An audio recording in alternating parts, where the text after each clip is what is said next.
Wire. It's your boy Tubby. With me as always is Lee. What And up? welcome back, man. Welcome back. We are wrapping up week one. Like I said, on this podcast, we commentate our fantasy football league while giving out fantasy advice the best we can overall. So most of the times, man. So with me as always is Lee. What's up, man? How you feeling this weekend off your fantasy football? Well, much better than I did all of last season. I'll say that. This weekend was crazy because I was a high scorer in our league, which it was nice. I had 170 fantasy points this week. I had Justin Herbert, Chris Olave, who went off, uh, Ayuk, who went off for 30 points, McCaffrey, 25, Pollard, 22, Hawkinson, 11. Lockett didn't give me much at the flex, 3, and then Tucker didn't do much at 5. But then I had the Washington defense, which I said would score a lot of points against Arizona, and I just picked them up to play Arizona, then dropped them today. Got me 26 or 25, 20.50, I should say, 20.5. So a total of 170. So it's nice when you have that balanced attack. That's a very hard team to beat sometimes when you've got your wide receivers, your running backs are all covering it. So yeah, I feel amazing, but championships aren't won in week one. Right.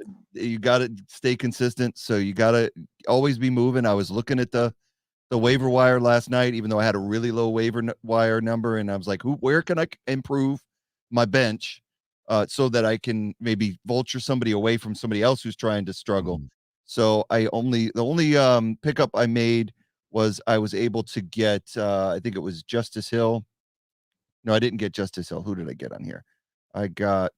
I have you up. I have it up right now. I have you over Yep. here on the left side. Who did you pick up? Is this me? Yeah, I got Justice Hill.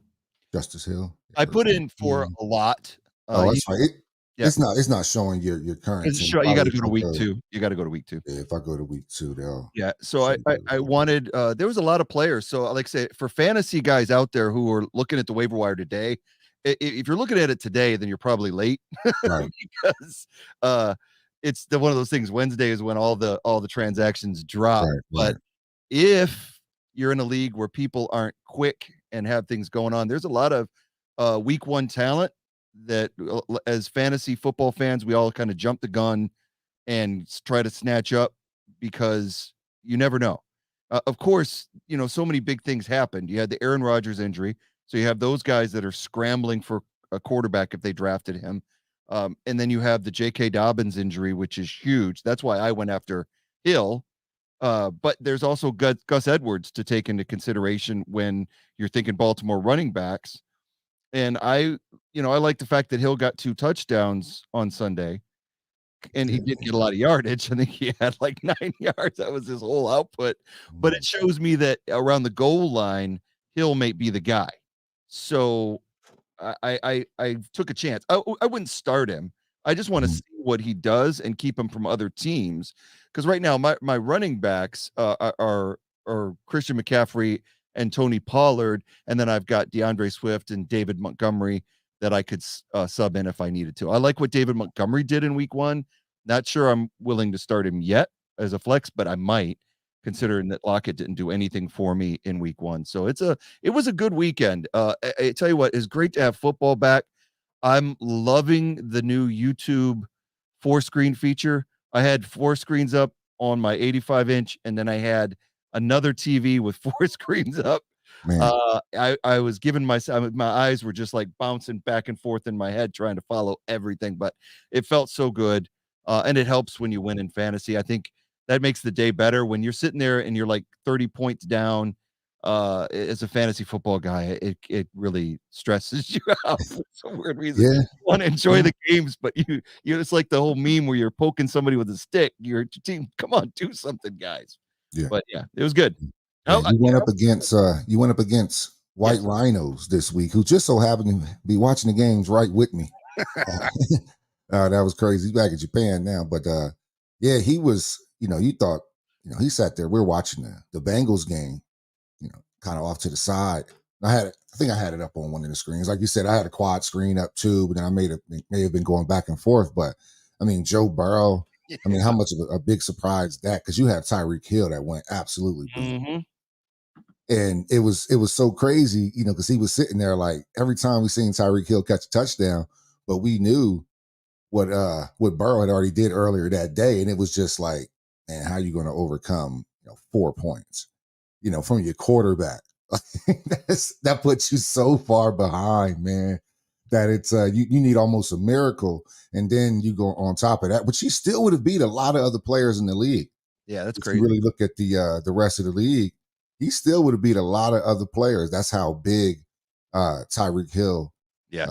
had. And Aaron Jones had a great day too. I mean, Yeah. 26 points from Aaron Jones, and then he had the Eagles defense. Eagles defense got him 24 Yep. with that pick six. That always helps. And Definitely. 5 tackles for loss, 3 first downs. They didn't get any sacks that game. I thought they got at least one sack. They did Two, because they got two yeah, two sacks. two sacks because I know that Jalen Carter had a sack.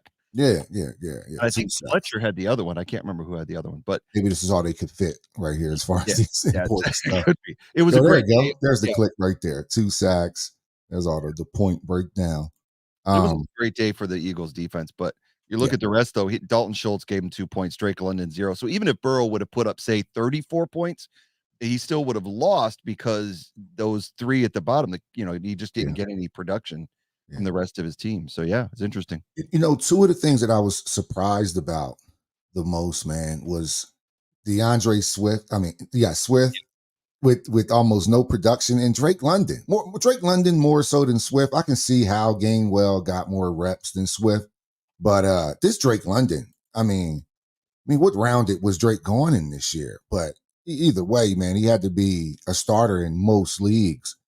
And he's rostered in 94% of the league. He's been dropped by 3% since then. So that means 97% going into Sunday, 97% of people had him he was rostered. So Yeah. that has to be such a big letdown. Only one target. And I don't even see any injuries here. So he just says London was a non-factor. So that was pretty crazy, man. Yeah, I then I would try to be patient with him. It's a very tough situation. It's a new team or, situation where a lot of turnover on the Falcons roster. So they've got Green Bay this week at home. I'm not quite convinced that Green Bay is a contender yet.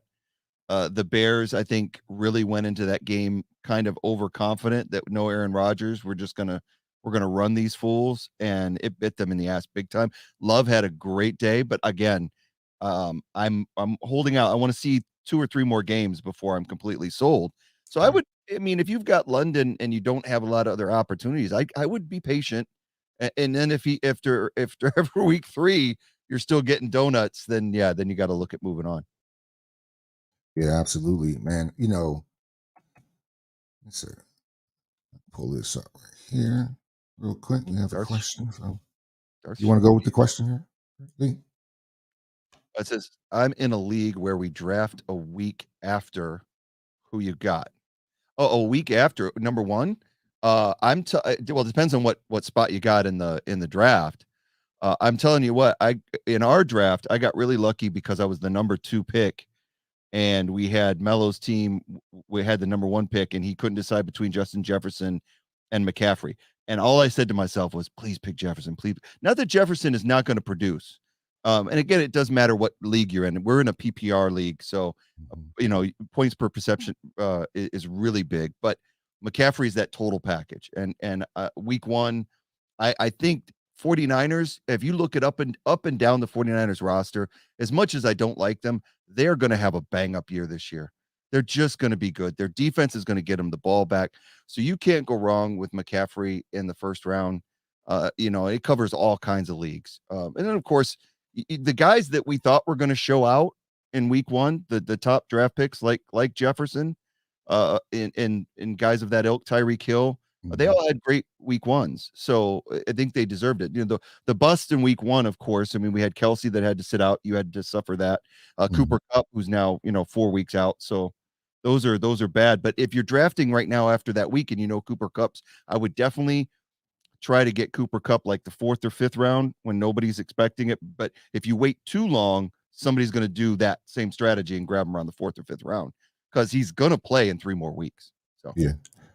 So far the guys that we thought were good, were good this week, for except for the Bengals. Yeah. She says it's a wacky league for money. With what draft pick do you have? I think that will help because after your first 2 or 3 picks, it's always hard to really tell because you have to kind of be there in your league. I tell you what, you have a lot of a lot of information because week one has already come and gone. Like Lee's saying, man. So, and you get an understanding of what teams are doing. How many people now are going to really draft Drake London high after you see him get a donut against Carolina, who you would expect him to get something Right. going on. So that's what makes it alarming. It's not like they played against the Niners Yeah. or the Eagles and Drake London, Slay shut London down, and you go, but it's Slay. I Right. couldn't even tell you a corner on Carolina. So that's what makes it bad. Right. That's what makes it bad. It's like him and Pitts switch roles. Pitts was getting the ball. Now he's not getting the ball at all when he was pretty good for Atlanta last year, man. So I'm gonna move on. Yeah, I do like the idea of drafting afterwards, but I would say a couple of things just to finish up on that is that because you've got an advantage, I would say don't panic about the Bengals or the Bills, even though both lost and both didn't look great. Oh yeah. I think that what it did was it'll allow those Bengals and Bills players to slide down the draft order because people are going to be looking at just week one. You still have to focus on projections for the entire season. The Bengals and the Bills will be okay. Bills, I'm not 100% sure on.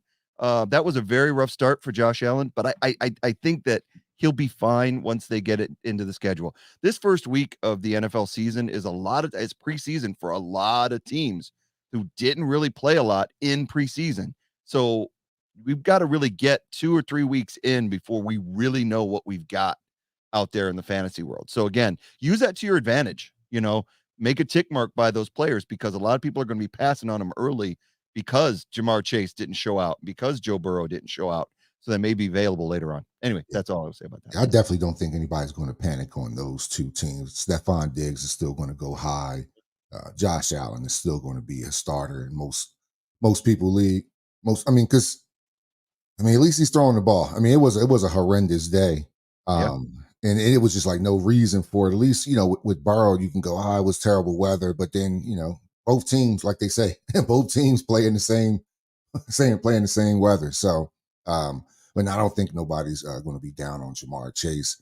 They shouldn't, yeah. But people are weird when it comes to fantasy. They let 1 week, we know like with the waiver wire, they let 1 week determine how they react. And I'm guilty of it as well. Like you get a player like that doesn't show out for you. Like I had Dallas Goedert in another league, 0 points. Even Dallas Goedert said he let himself down because he has himself in fantasy. So, but he said, I guarantee you this week I won't have 0 points. I hear that. Initially, I'm like, man, I have Sam Laporta on my bench. Should I put in Laporta over Goddard? Because can't panic. Keep Goddard in there this week and just see how it goes. Because Goddard's going to get his numbers. It's the way it is in fantasy, man. You can't panic. It's like playing the stock market. To your point, last year, sticking with the Eagles, last year, Devontae Smith didn't get a catch in the Lions game. Mm-hmm. And the Eagles, Eagles had a lot of offense going, and somehow Devontae Smith didn't have a catch. He still went over 1,000 yards for the season. So good point.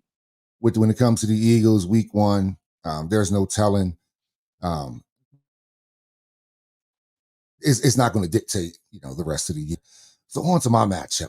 Everything was going okay, Lee. Everything was, pretty tight until the block field goal from Dallas. This is pretty much what did it for me. 47 from Dallas. If you can see, I lost by what? Math in public. 34 points. Yeah. Right. So look, this is 47 on the last left, right? So I'm up about 13. Yeah. You're going to start with 10, so we get that. But if you look at these stats, man, this is just ridiculous. Look at this: 7 sacks, 2 interceptions, 1 fumble recovery, 2 touchdowns, 1 block kick. They didn't even allow a point, so they kept their original 10 points. What you call allowance that you get. They kept their 10-point allowance, 2 fourth down stops, 10 tackle for loss, 2 3 and outs. I mean, is there a scroll button here? Can I? Okay, just making sure that there wasn't a scroll option there.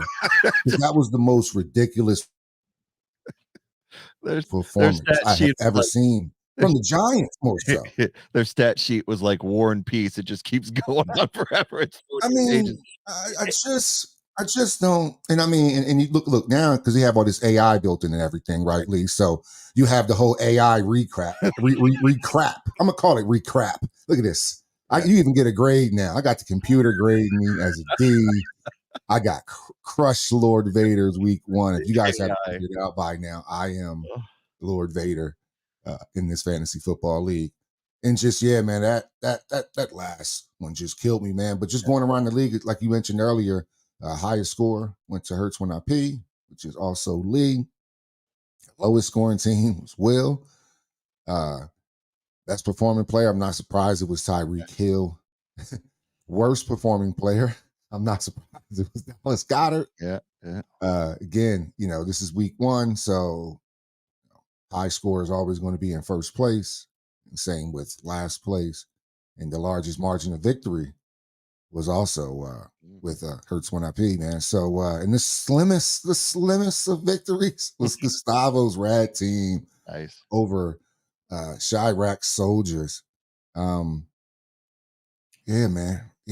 I'm gonna go ahead and I want to look at this. I want to see this matchup. I want to see what happened and why. Yeah, it's sad when the chat GPT is dissing you in the recap. That's hilarious. But 100%. I can honestly say before we look at this that score by Dallas, that 47 points, even though it's week 1, will probably be the best defensive score all year. I don't see how any team can do beyond that. They may get some that get close to that. You never see 47 points out of a defense. Right. And what does that say about the Giants? To be honest with you, is Dallas that good or the Giants that bad? I think it's somewhere in the middle. Well, we destroyed the Giants last year when it mattered. So we're not used to seeing them get beat down. Like they didn't stand a chance against us a few times when we played them, particularly in the playoffs. Right? We beat the Giants, right? That was us, right? We beat the Giants. Yeah, we beat them 3 times. Beat them 3 times last year. The only close one was the last game of the regular season. Right. And Jalen Hurts was coming off the injury. He didn't play extremely well, but the Eagles still got the win, won the division.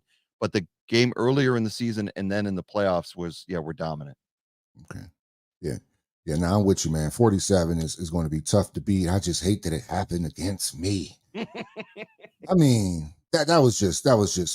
I mean, it was when it happened early. Like it was like over early. Right. Like that once he had the block punt. I mean, the block field goal for a touchdown. Yeah. I knew I lost because I'm like, I can't recover from this.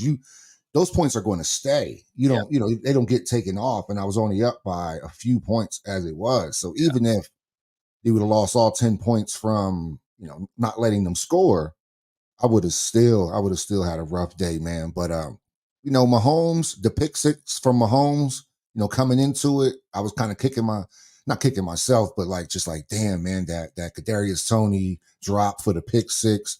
Now I'm sitting here, with a little less points from Patrick Mahomes that takes that whole touchdown away. Yeah. If you look at it, this pick 6, how much? Let me go over you here. Count on him to produce for you. Right. And that's what's tough about it. So you can see the pick 6 gives me minus 6. That sucks.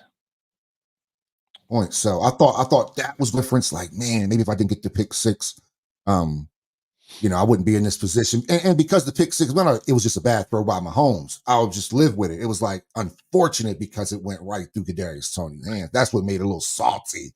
Yeah. There are so many fantasy owners that are mad at Kadarius Toney.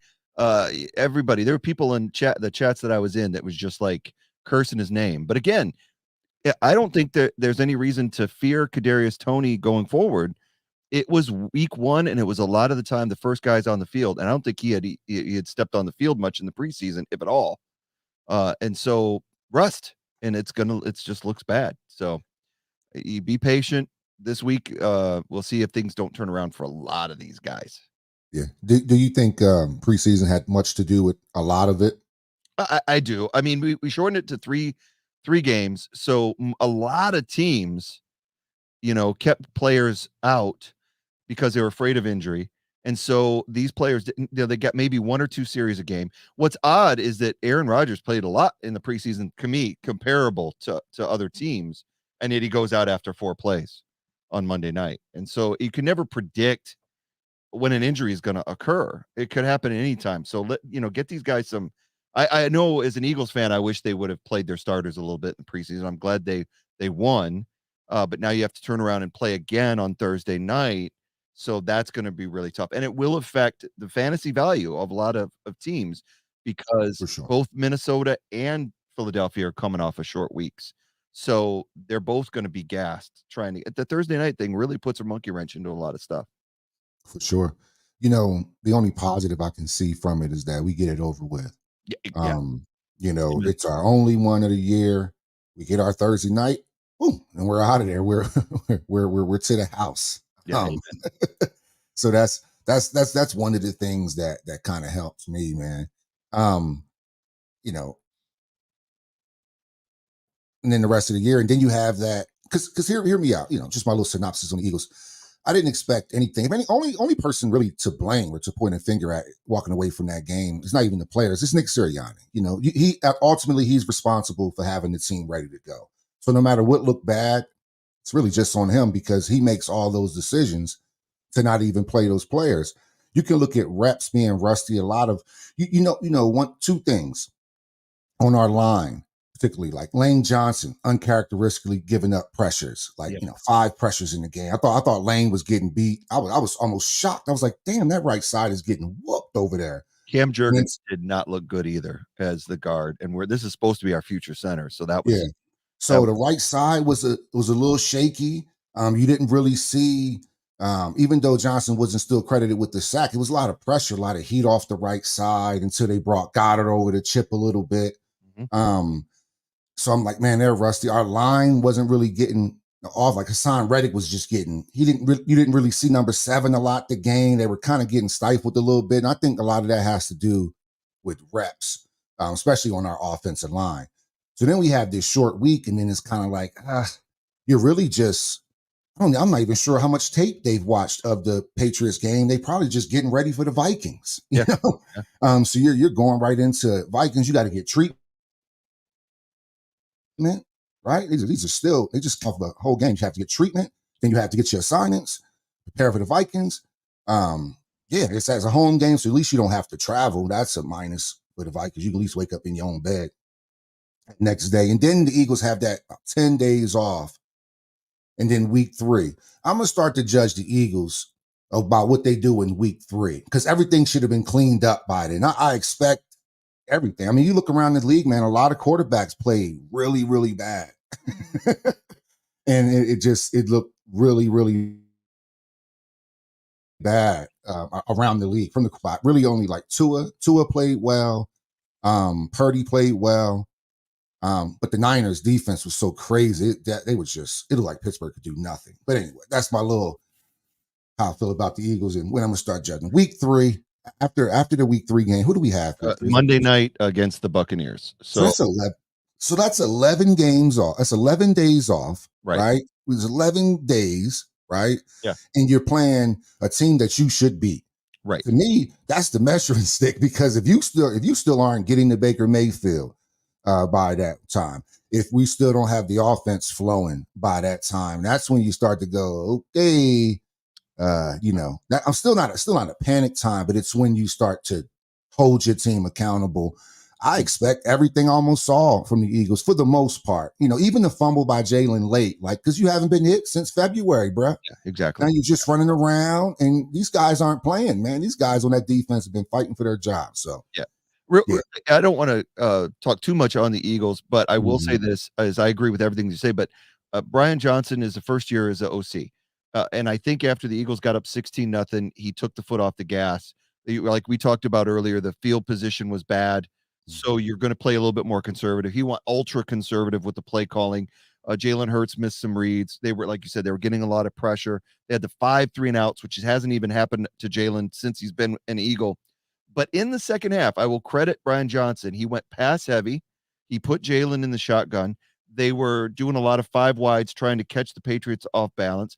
The same thing on the defense. We got a new defensive coordinator, Sean Desai. He came in and the defense was gassed at the end of the first half, gave up a weak touchdown. In the second half, he brought a little bit more pressure. He was bringing more than 4 guys. They ended up getting the 2 sacks near the end of the game. If you remember, when the Patriots were driving to try to win the game is when the Eagles got those sacks and got those stops. And they were just a 1 foot away from actually giving up a 4th down, which would have been horrendous had that happened. So it was a first game for our OC, first game for our DC. So going into the Vikings game, these guys are going to have to be prepared for what they learned after week 1 and to be able to come out with a better game plan, because they're going to face a team that may not be as good as defensively as the Patriots and the Vikings. We all know that their defense isn't as good as the Patriots, but their offense is very good. So the Eagles are going to have to be prepared for Justin Jefferson. Jordan Addison looked really good in their loss against the Bucks. Again, another fantasy guy that a lot of people, probably drafted later. And he's going to reap a lot of dividends for that team. I think Addison will fit in very nicely in Minnesota. So it's going to be a tough game. So we'll see going forward. But yeah, back to the fantasy look. Yeah, we're looking at our matchups for week 2. I haven't set my lineup yet because Lockett, like I said, didn't really produce for me. So I got to decide, do I go with him or do I take a chance? Sirianni said that Swift's going to get a lot more carries this week because Gainwell. And that's the funny thing is I had people, because I'm an Eagle fan, calling me up for fantasy advice going, hey, is Gainwell the guy? And I said, no, in my opinion, it's going to be Swift, because why would you start Gainwell over Swift? Swift is a proven commodity. And what do the Eagles do against the Patriots?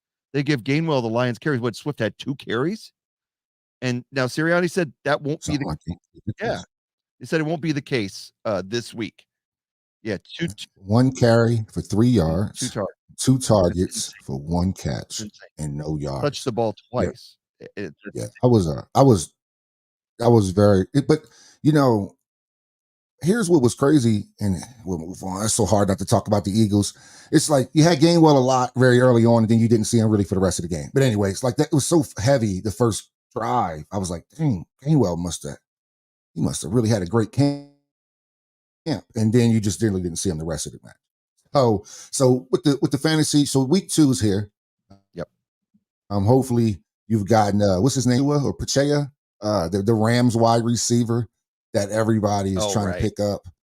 I'm sure he was number 1 on everybody's waiver wire from the Rams. I'm sure he got picked up. He did get picked up. I forget who got him. I didn't put in a claim for him. That to me is one of those receivers that have a big game that can change from week to week. And again, I got to see something first. I didn't have anybody I wanted to drop from them. I took Justice Hill because of the Dobbins injury, because I know that Justice Hill's his carries are going to increase. So I put him as a bench staff. But yeah, there's a Puka Nacua pick. So as you can see on our screen right here, 4:07 and 4:03 a.m. Eastern is when everything got unlocked, or the what do they call it? The waiver slots, the waiver rankings. Yeah, this is where so this was crazy. So Juju Smith, he got dropped. Brock Purdy got added, but that was before. But here is our waivers. So if you're looking to see what we did on our waivers in our league, this is what happened. First one off the board was Tyler Algier, Algieri from because he split time really well with Bijan Robinson, who Bijan looked really good, man. He looked smooth. He looked really good, and he's going to be dangerous. But Tyler, this is only his 2nd year in the league, so he's a fresh young back too, who had a great year last year against with who was with Patterson, even back there with them, who had a good year. And I think Algier's a good flex option, but by mid-season, Bijan, I mean, maybe the bell cow for that team. They may be just putting everything behind him, unless he gets hurt. Another one like that is Jahmyr Gibbs in Detroit. Yeah. David Montgomery got the lion's share of the carries, no pun intended, on week 1. But I guarantee you, the way Jahmyr Gibbs looked in week 1, it's not long before David Montgomery is getting 5, 6 carries a game. Yeah. So use Montgomery while you've got him, but be prepared if you are a Montgomery owner that by week 5, week 6, it's going to be the Gibbs show. Just saying. You have Joshua Kelly Mhm. picked up second waivers because of the Eckler situation out there. But you see his Mhm. production last week. 15 points, 16 carries, 91 yards, a touchdown, and one catch. And I imagine if Eckler is going to miss any time, he would see. Just trying to check it right there. See Yeah. if it was something on Eckler. But yeah, if Eckler's going to miss any time, he's definitely going to be the guy to step up. Little Cleveland defense off waivers. I guess that week 1 that you were talking about, Lee. Like, don't get too high, don't get too low. So you pick up Cleveland. When they play, Cincinnati, which is a good team to stop. But considering the weather and Joe Burrow is really rusty, he didn't even play in the preseason due to that calf injury. And then Puka Nakua, I think his name is Puka Nakua. I mean, what a day. I mean, he was what's his name? Cooper Kupp 2.0. 15 targets, 10 catches, 119 yards. That's a Cooper Kupp game right there. If I covered his face up and told you it's Cooper Kupp, you like, that makes sense. That makes sense. I mean, hell of a game by him. I'm sure he's rostered. Look at this, 66% increase. Yeah. 71%. I would say it's a great day. Coop's going to be back in 3 more games, and this week they've got the 49ers. Very tough defense. I wouldn't expect Puka to get that same number this week. So people are very hopeful, though, especially right after week 1. If your draft wasn't that good or you feel it wasn't, you're going to go after guys like this, even though by the time the Philly game rolls around, where Cooper figures he's back for Philly, that Ba, ba, ba, ba. that Puka may not be the guy, or it could be a two-way street where both guys play well. I don't know. We'll see. Right. So that was pretty much our waiver wire. Most of these guys I picked up Kendrick Bourne. Yep. Good. Bourne, because he played well against the Eagles and he had a lot of touches against us. 11 targets, 6 catches, 2 touchdowns.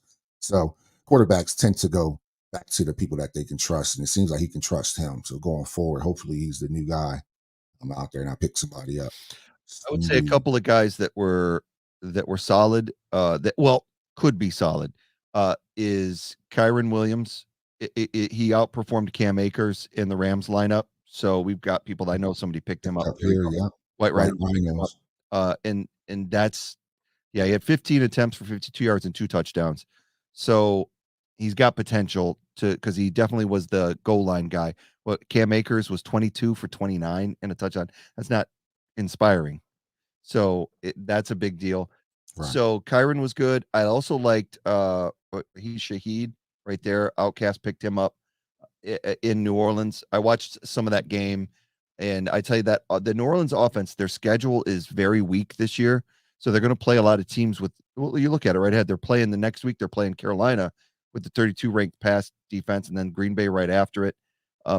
They've got a lot of on their schedule. They've got a lot of favorable matchups, and you combine Rashid Shaheed with Chris Olave, Michael Thomas, definitely showing some age out there, because the 2 guys that shone were Shaheed, 5 receptions for 89 yards. And it wasn't just the fact, if you watch that game, he didn't just make those 5 receptions. They were dynamic. He was catching the ball short and a lot of yards after the catch. So he's explosive. And a lot of people knew the name, but I think that he was definitely on a lot of radars after this. I tried to get him in one of my other leagues and was unsuccessful. So yeah, there were people that wanted him. I was going to get him. I was sitting there, like, as you can see, Outcast picked him up here. Look, I was already picking up players early. I picked up Ertz, and it was between him and Nico Collins. So that's why you can see Nico, had a pretty solid day as well. So I went ahead and picked up Nico Collins. I was like, they had a bad day against Baltimore. But if that's going to be CJ Stroud's number 1 guy, I don't care what the quarterback. If you're going to throw and you can throw, you have a number 1 target. He's always worth picking up in the PPR league at a minimum. So, who knew Nico Collins would get you 14? I'm taking any wide receiver that's going to get me about 14 points a game. So I just went ahead and picked him up, and that was basically my decision over Shaheed. Yep. When I was sitting there picking, going back and forth, even though he had more points and I saw that, but I didn't see the game, and I knew that Chris Olave was there, and I knew Michael Thomas. I seen him make a few good plays. I did see Chris Olave hop a little hobbled, but I wasn't really sure, man. So Oh, he hopefully came it out doesn't. briefly. He came out briefly, and I tell you what, my heart was in my throat because I have Olave in both leagues, and I was like, oh, please. And then he came back on the field, so he went off for, and that was like when Shaheed really shone Yeah, too. So if yeah, anything happens to Olave and you've got Shaheed, you're good because that team is going to play some weak teams. They've got their offensive line is not the greatest, but Carr is still going to get these guys the ball, and Thomas included. But I would go with Shaheed and Olave over Thomas right now if it was my choice. Yep. another pickup off the Yeah, the Jordan Love has some interesting matchups going into the next 4 weeks because they got to play at Atlanta. So that's a weak defense. New Orleans defense is right now 29th. Can't really look into these till they play a few games. right. Those are really interesting matchups for Jordan Love to see if that 245 and 3 touchdowns was a fluke, or if he really is going to be that good consistently throughout the season. I like that Right, right, pickup on the waiver wire, and I like Purdy on the waiver wire as far as a backup. I think Brock Purdy, you can't not pick a guy up that has one of the best defenses in the league. It's going to get him the ball back, and that has weapons like McCaffrey, Ayuk, and Debo and George Kittle. I mean, seriously, how can you not? I mean, he had 220 yards and 2 TDs, but 30 fantasy points. But going forward, again, it's just a wealth of riches. So if you've got quarterback issues, now me, granted, I would go with somebody with a little bit more passing statistics and more yardage, but you can't go wrong if you're quarterback weak in the league. right, And right, right. I mean, it's definitely a good. a 49er hate. No, nah, man. The best point made was like that, but the best point made was that he's going to have the ball because of his defense. Mhm. So sometimes, it's not even about. It's just about the numbers. How many chances is he going to have? He can put it in. He can put the ball in the hands of 3 really dynamic players, and IU, Debo Samuels. I'm sorry, 4. Yeah, Kittle Kittle and and Christian McCaffrey. So yeah, that's 4 guys at any time could make a big play. Yeah, he went ahead and dropped Geno Smith. Juju got dropped, and I'm not he did surprised not by play that. well. Yeah, did not play well. Hmm. It's early, but Juju to me played his best ball when he was opposite a good player in Pittsburgh that took away a lot of the attention from him. He had that really great year, and then since then he's been kind of a drop machine. He's not really shown in fantasy. You just keep hoping because of the name and the couple of good seasons he had at Pittsburgh, but he's really not done much. We have Zaldor. What's up, Zeldor? I know Zeldor. Oh, you know Zaldor? Yeah, I do. Yeah. You want to take this? Go ahead. Oh, Go I'll ahead. take it. I got you. Take Adding a ton of players to my watch list from this show. Need to get a wide receiver that's a sleeper. Sleeper, I think Nico Collins could be a sleeper because people aren't high on Houston. So that's why I think Nico Collins. Let me see if I can go back to our waiver wire. So as you can see, some of the wide receivers that were picked up. Let's see. Well, Nico Collins was picked up. Rashid Shaheed. Those are the couple players that we that's what I was. mentioned on here. Um, Puka's not going to be a sleeper because of last week, but some guys that may still be around, like I said, Nico Collins, Rashid Shaheed. If those guys are available, I would look at those. I don't if Kendrick Bourne is still available, I would get him too. He had 2 touchdowns last week, as well. So those are some good options for you, man. It depends. Yeah, it depends on who's already taken as of today. Like Puka is probably going to be gone, but if you can get Shaheed, man, take him. And again, Nico Collins is good. There's some interesting ones out there that are still available in our leagues that are worth a look. Cavante Turpin from Dallas. Everybody in Dallas. Oh, there you go. If Shameed is available in your league, do that right now. Pick him up right now, because if anything happens to Olave, you're set. He is dynamic. So yeah, I would pick him up right now. I bring up Turpin only because of Dallas's big game.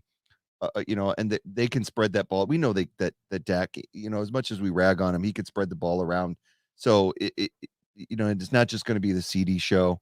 So I'd look at that. There's others out there. Curtis Samuel's available in our league for Washington. You really got to trust how Sam Howell is going to do. I don't like picking up receivers if I don't like the quarterback. So I would probably stay away from Washington receivers.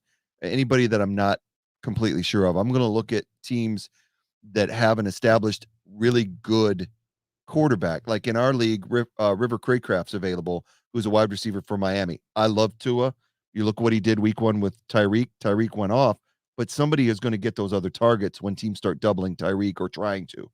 So a guy like River Craycraft, when Jalen, is that third option, next to Jalen Waddle. So he had 5 targets, 3 receptions, 40 yards, and a touchdown. So as far as guys that are still left in the league, you have Tutu Atwell.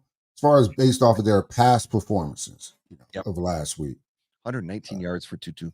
Turpin is available as well. Let's check out Tutu. Let's see. So Cavante Turpin. Yep. See what he did last week. Got 10 points. So he's one of those Swiss Army knives. You see 3 rushes for a touchdown and 3 catches. Yeah. One of those Swiss Army knives, man. He's the reverse guy, the guy that they're giving the ball to, and those sweeps and everything like that. So he's fast. Go back up. So you have Tutu Atwell.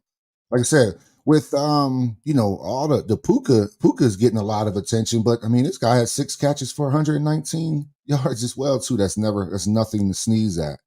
Turpin, yeah, he just said Turpin's available too. Turpin's more of a stash. I think that you got some established receivers in Dallas, especially got CeeDee Lamb, and who's their other guy that I'm blanking on his name? Cook. Yeah, Brandon Cooks, who they got in the offseason. So those are the established guys. So you got to realize that Turpin's going to get some scraps, but he's fast, and so you got to see what he's going to do by 2 or 3 games in. Yeah, Turpin will probably be 4th or 5th because you still have Ferguson. What's his name? He loves to go to Ferguson. Dak loves to go to the tight end. Yep. Definitely. So it says Atwell is available. Might be better than Turpin right now. While Cooper Kupp is out, based off of just 1 week's performance, we don't want to get too crazy, but just based off of last week's performance, it looks like Tutu Atwell and Puka are like the top 2 guys. You do have Jefferson there. Van Jefferson still, has a good rapport with Stafford, but he just can somehow never really string together. He's as you can see right here, where it says veteran Van Jefferson, he has 4 catches for 24 yards. Yeah. So and look at this guy, 6 catches, and then you look at the other guy, Puka. These are the guys. Tutu. If Tutu Atwell's there, I would give him a shot. If he's still available. If you can't get it's nothing to sneeze at. 8 targets is nothing to sneeze at in a win. You can see in a loss and they're down, you may go, oh, that was a little inflated, but 8 targets and a win, a comfortable win. On the road in Seattle. I'm sorry? And on the road in Seattle. Right. What I'll say is I didn't watch a lot of that game. I had it on, looked at it a few times because it was a blowout, but I think that the Seattle defense is struggling really to find an identity lately. I think that they were focused on Van Jefferson because he's the guy with Cooper Kupp out. And so you're not doubling Tutu at all. Why would you double a guy named Tutu and a guy named Puka, for crying out loud? And so I think that really bit him in the ass. So I think that's it. We'll have to see how it is going forward. If you get Tutu or Puka, again, remember, they're playing 49ers this week. So you need to look at that. Yeah, that's we can bring this up and bring that up. Yeah, so there's nothing definite right now that's out there, but if they're worried about his health, you're right. That's a very good point. That's a really good point, saying that because they got a week 5 bye, that would give him more health. So, like I said, they say he's questionable on here, but It says, have you guys been monitoring the Eckler situation? Seeing reports of high ankle sprain with the Chargers having week 5 bye. It's possible he goes on the IR. So to Lee, yeah, what Lee is saying, definitely a great point. Because then you get that extra week for him to be out without it costing you. And hopefully if you have a, we're probably gonna pop up any What that links right means is now. I'm what sorry. it means is you got to go get Joshua Kelly just in case. If you've got a spot on your bench and you haven't picked up Joshua Kelly, the backup, you need to do it right now. Because if it is, yeah, Eckler could miss some time. Yeah. Just in case. It says it And right there. Joshua ankle Kelly. issues can be tricky, Yeah. tricky. Hamstrings, ankle, man, lower body can be tricky, man. Knees, any of those things, because they can come back for 2 plays and up, pull my hamstring, came back up, tweak my ankle, came back up, tweak my knee, my MCL sprain is a little worse. So yeah, man, to be determined. So right now, it's to be determined, man. I don't know if I'd sell Mhm. Zay Flowers. I think out of all the Baltimore receivers, I thought he has the most potential. If it was Zay Jones, I'd say yeah. But Zay Flowers, he's a rookie. He's got a lot of upside. I would look deeper on your bench if you've got somebody. And if that's all you've got, it's you're taking a risk because if Eckler's not hurt, then you're going to be sitting there with Joshua Kelly on the bench with nothing to do with it. But that's iffy for me. What do you think about Zay? If you drop Zay Flowers, somebody's going to pick him up tomorrow. For sure, for sure. I'm not dropping Zay Flowers. He's just he's a better version, or he looks like he could be a better version of a Hollywood Brown. Mm. And but mind you, with Andrews out last week, that's where a minute, when it comes to Baltimore, I'm on the fence because hear me out. When it comes to Baltimore receivers, I think, man, all of them are kind of expendable. But when it comes to the tight end, because when he comes back, when Andrews comes back, that's who the ball is going to 10 to 12 rep. Then he'll spread it out to a couple other guys. So, man, I'm not really sure, man. But to get Joshua Kelly, maybe I would do that. Maybe I would if I knew that Eckler was going on the IR and Joshua Kelly was going to be the starter in for the Chargers for at least 4 or 5 weeks.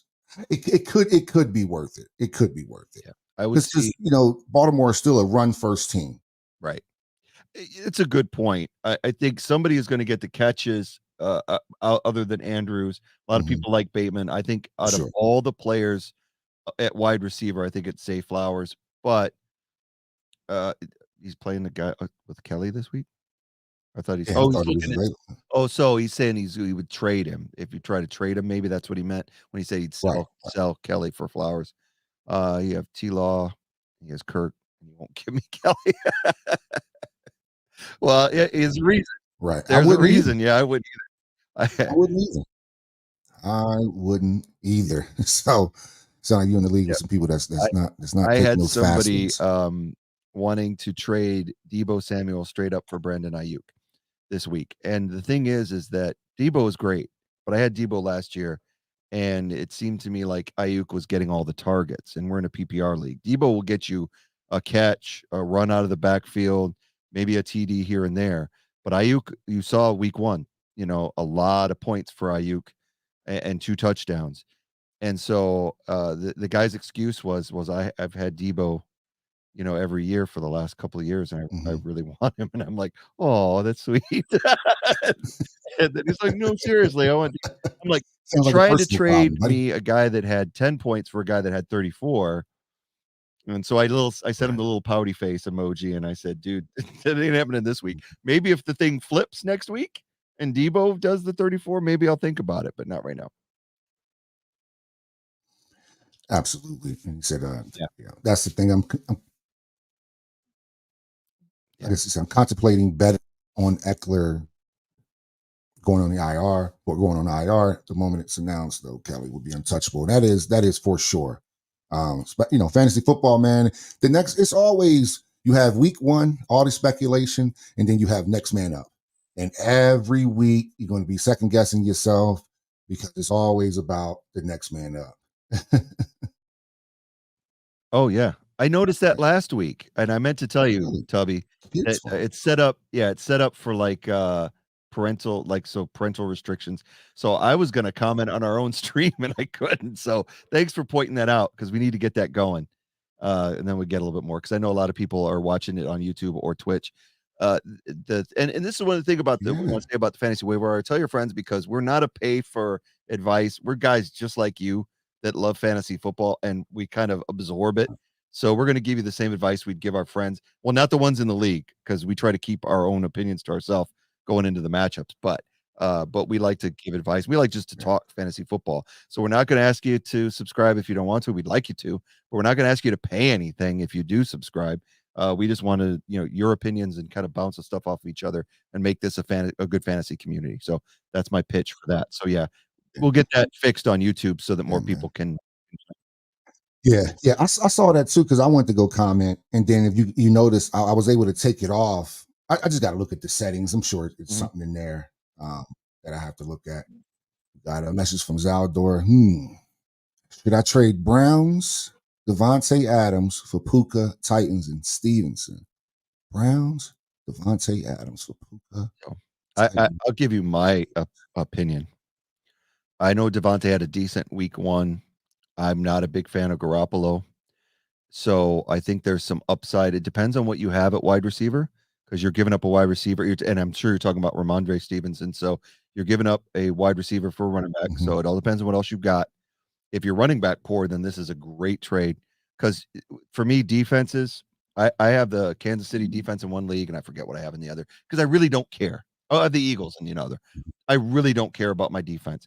I look at matchups and I go, who can I plug in this week? Like last week, I put in the Washington defense because they were playing Arizona.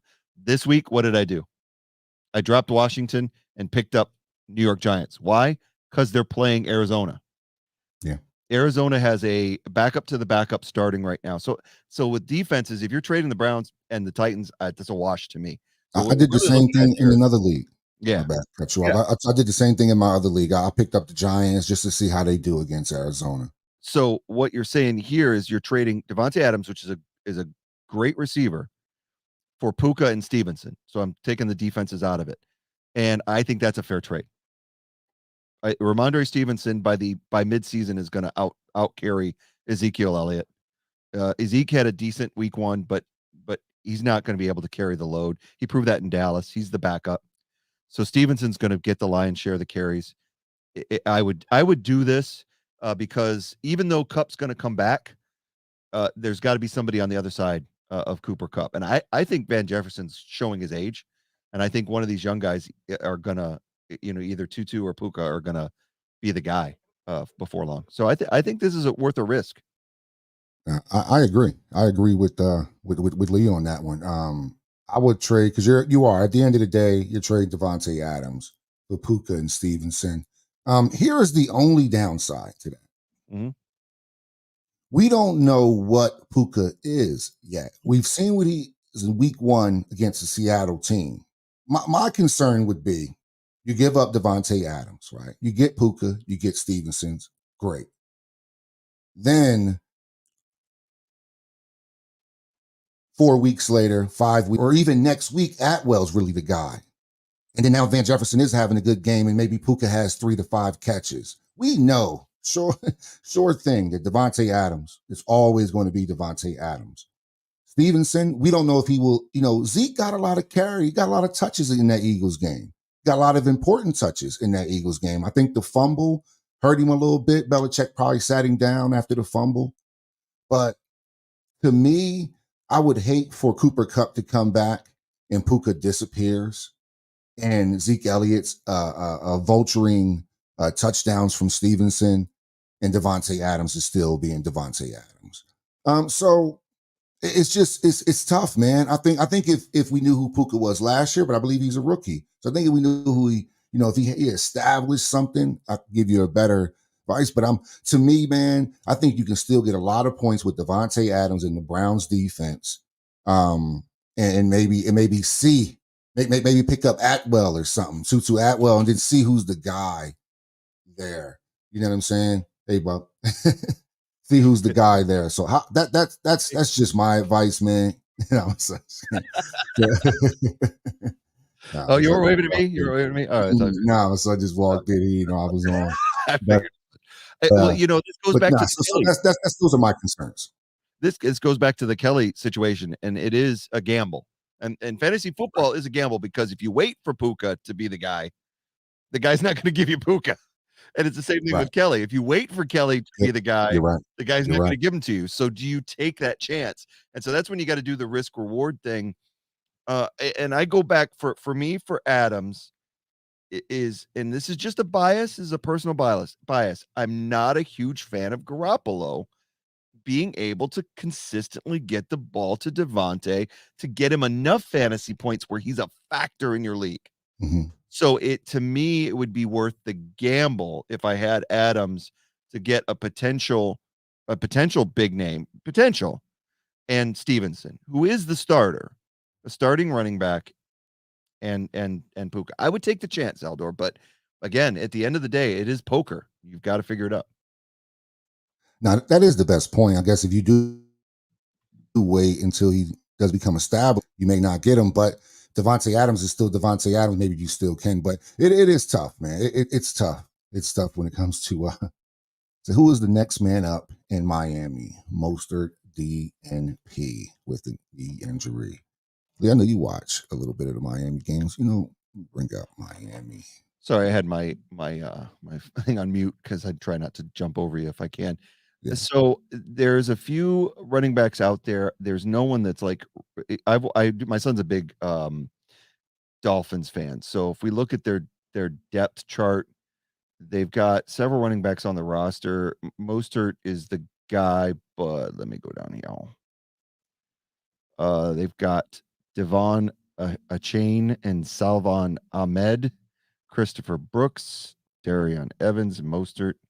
Jeff Wilson's probably the backup, the immediate backup. If I out of all those guys, it's Jeff Wilson. So bring him up and see what the thing says. So yeah, if Mostert misses time, they may go out and try to get somebody. And so here's the thing: Mostert I has, just want to bring up most yeah, real quick. No, normally they'll show you who's going to be the backups. Here we go. The look at backup's healthy. yeah. That's heading into week 1. So Devontae, I can't. That somebody drafted him, I believe, and I was like, "Who is that guy?" So he's from Miami. Like I said, Salvon Ahmed. I know he's Oh played a yeah, few so Jeff years. Wilson's on injured reserve, so don't get that guy. Right. Yeah, so Jeff Wilson probably would have been the guy had he not been on injured reserve. So there you go. Yahoo wins again. Yeah.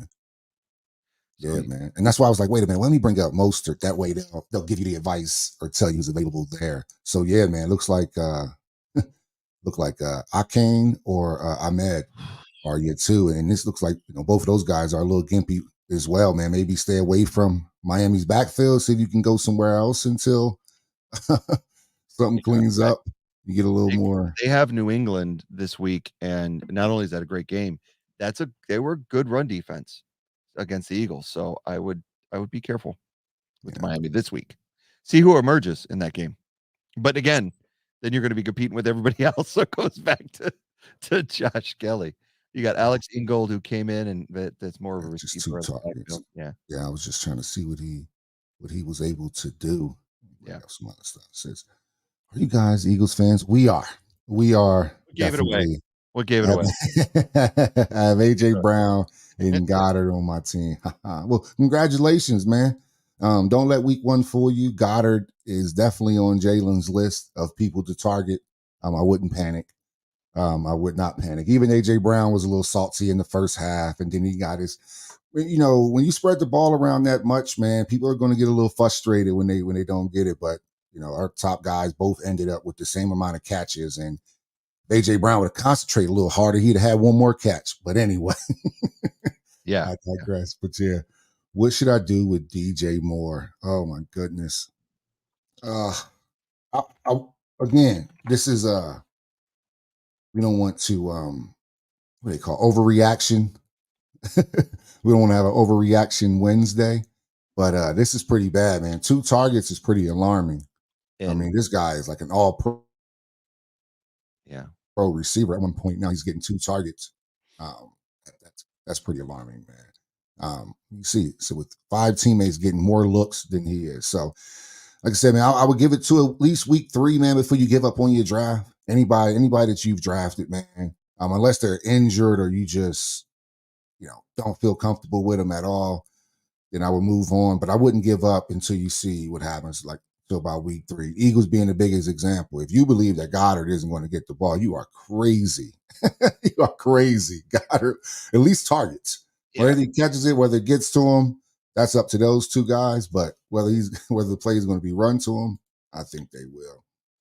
I think there you go. He got out well. That's good.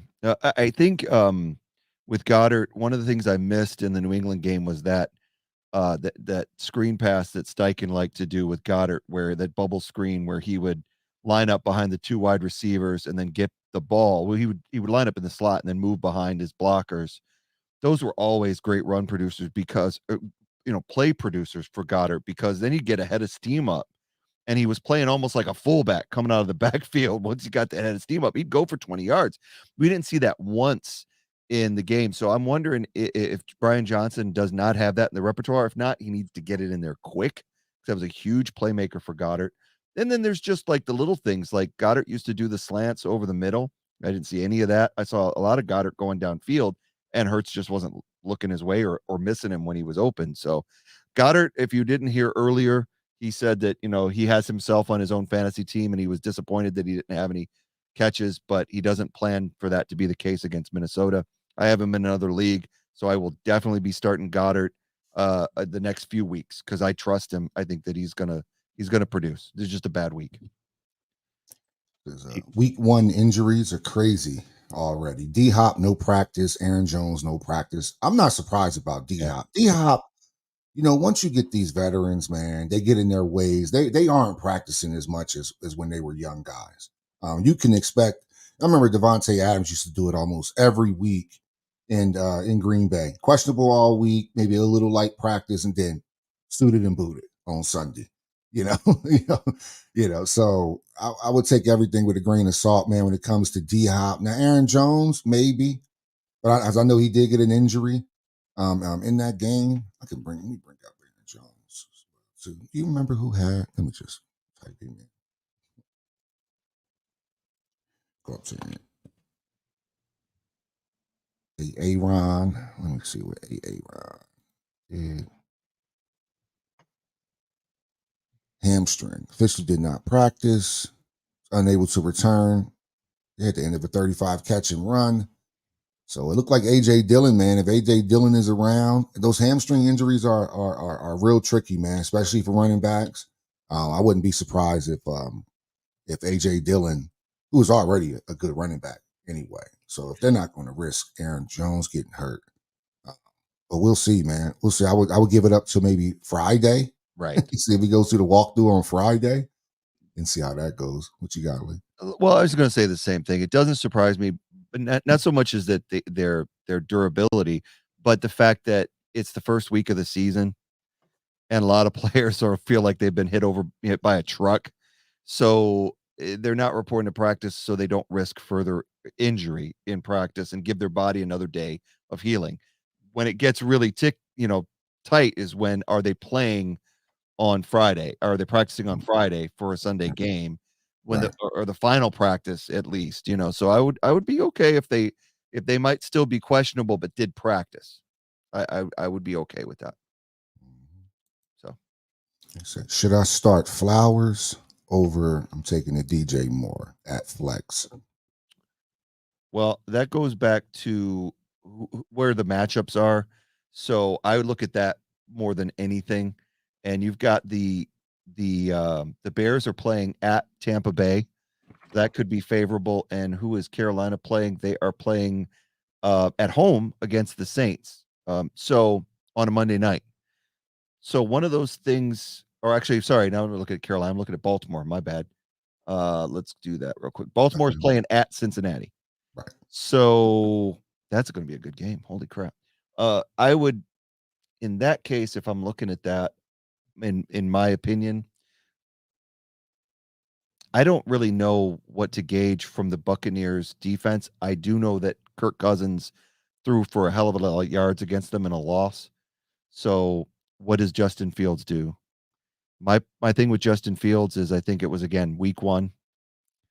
We don't know who is his guy going to be. Maybe he doesn't have chemistry with Moore yet. That could be a problem.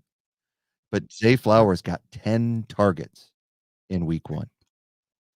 With Andrews out. Yeah. It's always a little baby asterisk, but it's still a great stat. 10 targets. Yeah. That means they're establishing a rapport. So Cincinnati struggling on defense a little bit. Deshaun kind of had their way with him. I think Lamar's better. I think I probably would start Flowers. I think Flowers is on as far as Baltimore's concerned.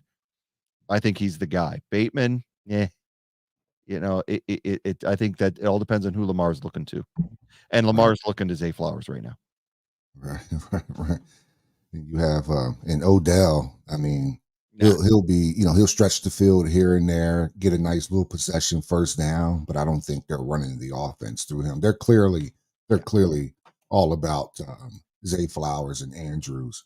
Be careful of names.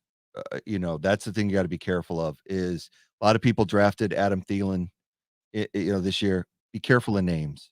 Adam Thielen's not going to be the same guy in Carolina because he doesn't have the same quarterback. He doesn't have the same excellent wide receiver across from him. Look at Jordan Addison, what he's reaping the benefits of being Justin Jefferson's teammate.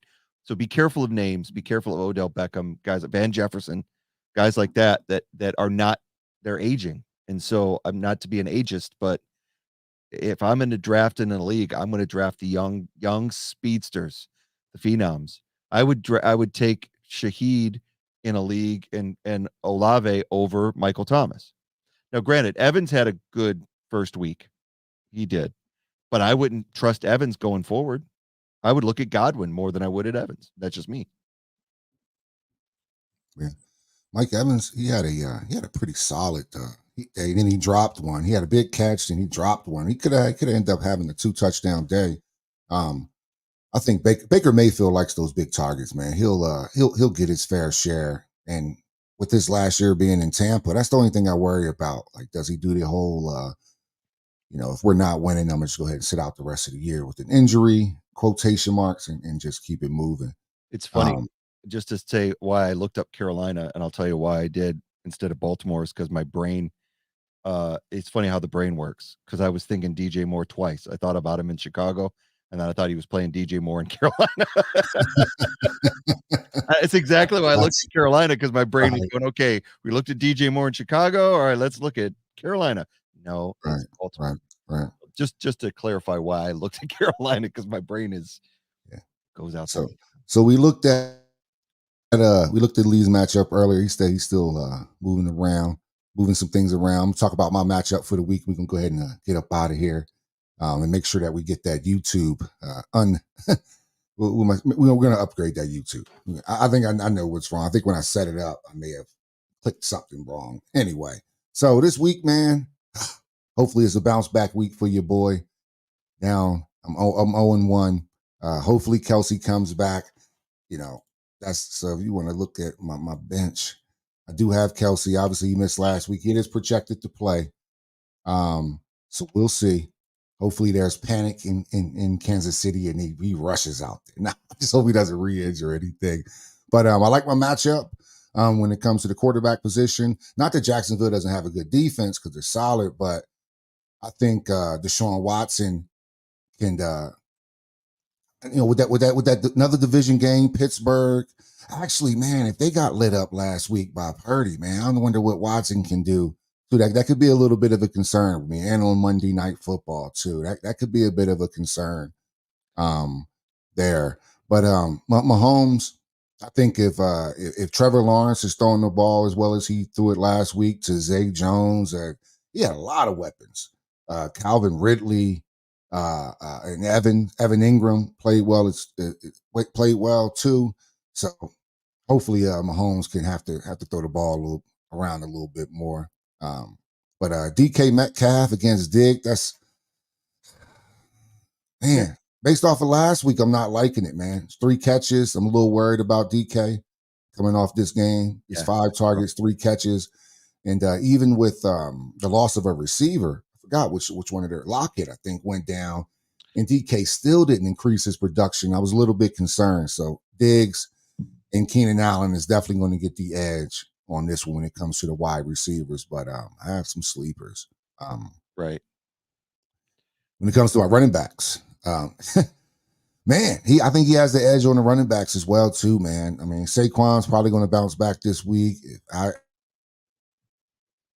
Tyler Algieri has any week like last week, it's going to be scary. But I just hope I hope Bijan Robinson is the workhorse and he takes all his snaps, man. At least my guys are the guy. Tank Bigsby scared me a little bit last week with Vulture and Travis Etienne, but he didn't end up getting that many carries. So Etienne is still the guy, and he started getting a little bit better as the game went on. Like I said, hopefully if Kelsey comes back, I like my matchup here with Andrews coming off an injury.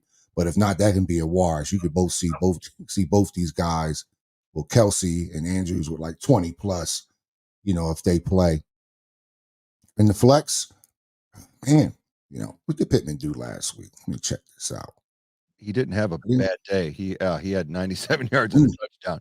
Well, he had one play I saw where he looked like the Xavier Gibson from the Jets when he ran back that punt. He was weaving through everybody.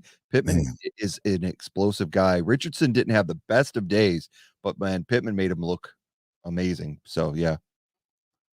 Yeah, man, I need Herbert to really get it going out there in Chicago. I need all of Chicago to get it going this week. We do have a good matchup in Tampa, but they have a good matchup with Houston. So matchups are my problem this week. Like Saquon's going against Arizona defense. Like, come on.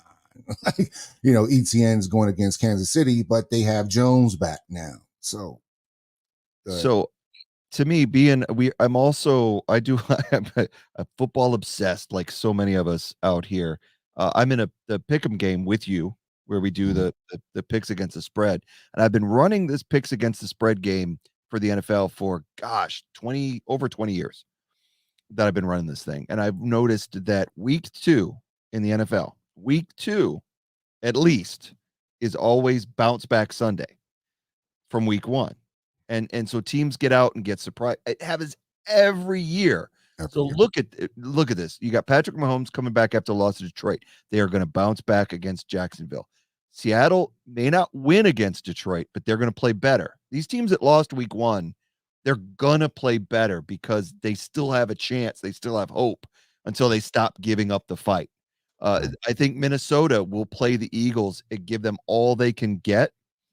If you have Minnesota, if you have Addison, if you have Justin Jefferson, even if you have Madison, their running back, I would start them. If you have Kirk Cousins, I would start them because James Bradbury is out in the concussion protocol. Nakobe Dean is out at linebacker. I'm not saying that the Vikings are going to win that game, but I can guarantee you that the Vikings are going to put up some points. And it's going to be tough. It's going to be a tough sledging. There's so many teams that will bounce back from their week 1 losses and either win or come close to winning. And that's where you struggle. Indianapolis lost last week. They're going to fight like hell against Houston. And Cincinnati lost last week. They're going to go. I mean, nobody wants to go 0-2. Right. Nobody. So that's what you really got to look at these matchups. The Saquon Barkley against Arizona. Do you think that if for any moment that the Giants are going to try to whip the hell out of the Cardinals? They got to save face after that 40-0 ass whooping that they got. There's so many teams like that. Pittsburgh got their ass handed to them by San Francisco. And so now they got a chance against Cleveland coming into Pittsburgh to redeem themselves. Cleveland's on a high, coming off of beating their division where they own the Bengals. And I think they set themselves up for a shocker. I think that's going to be a close game. It's going to be a fun weekend because week 2 is always, like I said, bounce back weekend. So all of these could go. I think you're in good shape. It's going to be a dogfight for you. You look, the projected totals 131 to 129. I think that's probably where it's going to be about because you do have the better quarterback, but he's got some favorable matchups with Diggs and Barkley. 100%. For sure. 100%, man. Only thing I can hope for, I did see Deontay Johnson was down. So maybe Pickens gets a few more targets. He had 7, and he was moping on the sideline last week. He was pretty pissed that he wasn't getting the ball like he anticipated, or I anticipated as well too. Man, I got a lot of hope here. You know, my biggest hope is when he comes back week 5. If he comes back, If he comes back week 5, man, look at this. Look at this. Come on, week 5 with your funky. But I just think week 5, man, could be the biggest change in my team, man. It could really, really, really push me forward, man. That's what I took a risk picking up Jonathan Taylor because I've suffered in a few spots. I should have another starter, bona fide starter somewhere where I have Jonathan Taylor. So I also took this little risk here too, man. 10 targets. Remember, it's all about them targets, baby. PPR league. You want to know who to pick up? It's about them targets. So Zach Ertz coming off an ACL injury. I like Dobbs throwing it to him, but I feel like he's always going to attract the ball, man. Zach Ertz, veteran player, champion with the Philadelphia Eagles, in case you didn't know. But yeah, man. So I picked him up, and just kind of a wait and see type guy. See what I get from him. So that's what I'm looking like this week, man. Hopefully I can get that high score, even though. Well, if you get Kelce in there, and Mahomes and Kelce get it back together, and I think they will against Jacksonville, I think you've got potential to again dominate. I mean, that's your bread and butter. I mean, those aren't working for you, and that's what killed you last week. If Mahomes has a great game and Kelce's in there, you win last week. So it is what it is. You didn't know that the Dallas defense was going to score 47 points either. I saw a bad beat on TikTok where this guy, he was only down like a fraction of a percentage point, and he still had Aaron Rodgers left to play, and his teammate. So, I mean, that has to be, you're going into that game on Monday night like, oh, I need one completion. Can you imagine that? I just can't. And all those people, I tell you what, because I'm in a couple of leagues that had the Dallas defense going into Sunday night and were struggling, and then came out of Sunday night smelling like roses, getting that first dub of the season. It's crazy how fantasy works. I absolutely love it. All right, we got Nick Schalker here. Okay, he's got in a PPR setting. All right. Says, I play the same league settings like you guys. Could you help me with who to start? I got Mike Williams, Dotson, Garrett Wilson, Atwell, Dobbs, and Allen Robinson II as wide receiver. Who should I start? I want to start a running back, Breece Hall, Bijan, and Pearson flex. So I need to decide. I'm all whispering in the parentheses like, I want to. So I need to two wide receivers. I need to decide from all my wide receivers, which two would you start? Which two would you start? It's going to be hard for me to get away from Garrett Wilson under any. He's just a dynamic player. I just think they're always looking to get him the ball, whether it's Wilson. I mean, he won Rookie of the Year, Offensive Rookie of the Year last year with Wilson. So I still like that Wilson to Wilson combo, man. I still think it's going to be there. Now the rest, when it comes to Mike Williams, I would probably go Mike Williams. I would go Mike Williams and Garrett Wilson. Would be my other two. If you wanted to mix it up with a little bit, I would go Garrett Wilson and probably Dotson. But as far as Atwell, Dobbs, and Allen Robinson II, I'm just not really sure with them cats, man. With Deontay Johnson down in Pittsburgh, I do see how Allen Robinson is going to get more touches. He is a good receiver. So we'll see what happens with that, man. But I would go Mike Williams and Garrett Wilson would be my two. So I agree with you on Garrett Wilson, and honestly, without Garrett Wilson on Monday night, the Jets don't win that game. That catch that he had in the end zone when they were down, and let's not make no mistake, Zach Wilson is not the greatest quarterback in the world. He's shown that. That's why they brought in Rodgers, but he did come in off the bench, not knowing he's the guy. He's that guy that's got to come in and all of a sudden perform. We've seen him in other games where he plays a little bit better than that. So I'm gonna hold out hope. My problem this week, why I wouldn't start Garrett Wilson, is because they're playing the Cowboys, and you've got two of the better Stephon Gilmore, Trayvon Diggs. One of those guys are going to be shadowing him, either one, and Garrett Wilson's going to lose. So that's with Zach Wilson throwing to Garrett and the Cowboys defense. I'd take that off the table. As far as Romeo Dobbs, he didn't have a lot of yards, but he had 2 touchdowns. Yeah, I think he had 20, 25, 26 yards. So they're playing at Atlanta, a team that I don't think has a great defensive backfield. They're okay. So I would look at maybe Dobbs again, because I think Jordan Love has got to form chemistry with somebody, and I think Dobbs is the guy right now. So out Gotcha. of that, I would go Dobbs and probably Mike Williams out of the ones that you have there, because the Chargers have a wealth of guys. So if you don't have Keenan Allen, Mike Williams has always been serviceable. So Right. let me see the list again, just to make sure I'm good. Because Dotson to Couldn't me, see your face the whole time. That's why I brought oh, it back down because it's covering you yeah, I'm like completely. the dude from Home Improvement. All right, so Dotson is somebody. Honestly, I'm staying away from him until I see what Sam Howell's going to do, just because I'm not a fan of Sam Howell. I thought Heineke was better quarterback. So I'm not sure. I know he had a decent game week 1, but they were playing Arizona, so I would kind of wait. And again, Allen Robinson goes back to where I'm talking about. Stay, be careful of the names. Allen Robinson's been around the league a while. He didn't show anything outstanding to me. So your guys with the biggest upside for their matchups for me um, is Dotson and probably Dobbs. If you want to get risky, then Tutu Atwell is worth a shot. But again, it goes back to the Dallas thing. They're playing 49ers.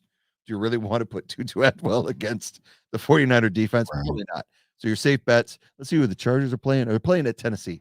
So again, matchups. Mike Williams against Tennessee defense. Granted, they're on the road, and then Dobbs against Atlanta. So both are on the road, but favorable defensive matchups. Said, would you even start like I want to? Hold on.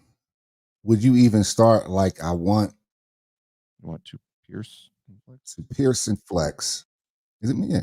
Would you even start like I want to Pierce in flex? It must have like I spoke think he this wants into to text. start Pierce in his flex, or would you start one of the wide receivers? So the previous comment, what was his other backs? He has Brees Hall, Brees Bijan. Bijan. Yeah, I would start Brees Hall and Bijan for sure. And he's got Pierce and flex. All right. So he's trying to decide whether to keep Pierce there. Houston, they're playing Indy at home. Yeah, I have Pierce this week. I'm starting Yeah, I think that's safe. Pierce myself this week.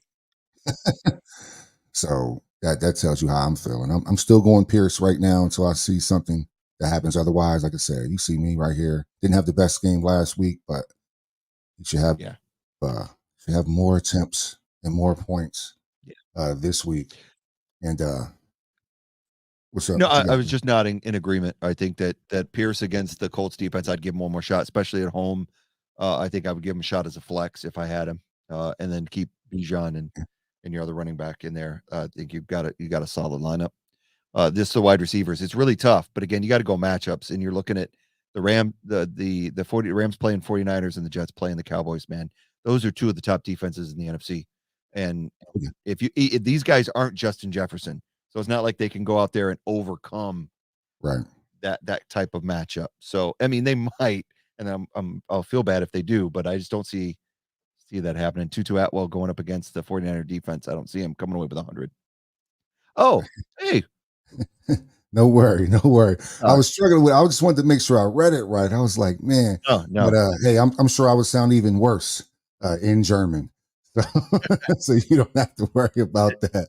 Yeah, I know the very few German words. So hey, that's cool. I know that I live. We both Thank lived in England. We met in England. You and I, Bird. We were both prior military, you. so we've been stationed together a few times. Been lucky enough, and we've been friends for quite a long time, Tubby and I. And so yeah, I've been to Germany several times. I love your country. It's cool that so many people are into the NFL there. I think it's a great thing that there you guys have a few games this year. So enjoy that if you get a chance, get to them because Yeah. it's a fun spectacle. We love uh, soccer or football, European football as well. Thanks, Nick. Appreciate it. Mhm. Yeah. Thank you for your support. Danke, danke. I think that's the only word that I know. I think Danke, it's danke. danke But schön, thank you. and then guten Thank Tag. you. Yeah. Danke schön. Danke bitte. Yeah, a Bitte. little bit. Yeah. Been to Germany a few I have times. one really quick funny Germany Go ahead. story. I was on temporary duty there with one of my coworkers who was about 6'3", bald headed, black, very stocky, big Raiders fan. And we were walking through Kaiserslautern, and he saw a German guy standing outside of a bar with a Raiders jacket on. And Sergeant Jackson was a very lovable guy, but he was very big. And he saw this guy in the jacket and got very excited to see a fellow Raider fan in Kaiserslautern. So he ran toward the guy with his arms stretched out. And his guy's, like I said, 6'2", 6'3", big, stocky dude. The dude saw him coming and literally backed into the wall, brought his leg up, like turtled up, and let out a scream. And I had to go, "Hey, stop. He doesn't know what you're doing." So eventually, he got to the guy and he stopped, he calmed down, he goes, "No, no, no, your jacket. I just like your jacket." And the guy was like, was literally crapping himself because he didn't know what the hell was going on. But yeah, it was a great night. It was funny. And then we actually went out and got them beers because they spoke a little bit of English and we had a good night. So, but it was funny that he did that. So yeah, I love that there are a lot of NFL fans in Germany. So welcome, come back, subscribe to the channel, and we'll be here 2 or 3 times a week talking fantasy football. Oh, nice. Right, right. Cool. I just started playing football as a 21. Awesome. That is great. So, Cape Town. He said he's never been to Cape Town. Never been there. But hey, thanks for stopping by the fantasy waiver wire. We're gonna take that child protection off of our YouTube so we can get love from everybody, man. But shout out to Twitch, man. Got a couple folks coming in off of Twitch, man. Hey, man, we're all going through this together. Like Lee said, we're just a couple of dudes, man. Doing fantasy football, stressing just like you, putting our waiver claims in, hoping we get them. We just here to go through it with us. So, like I said, this league, man, we go through our league, and you take this journey with us, our ups and our downs throughout this entire fantasy football season, man. And we appreciate everybody stopping by. With that said, man, we are gone. Thank you.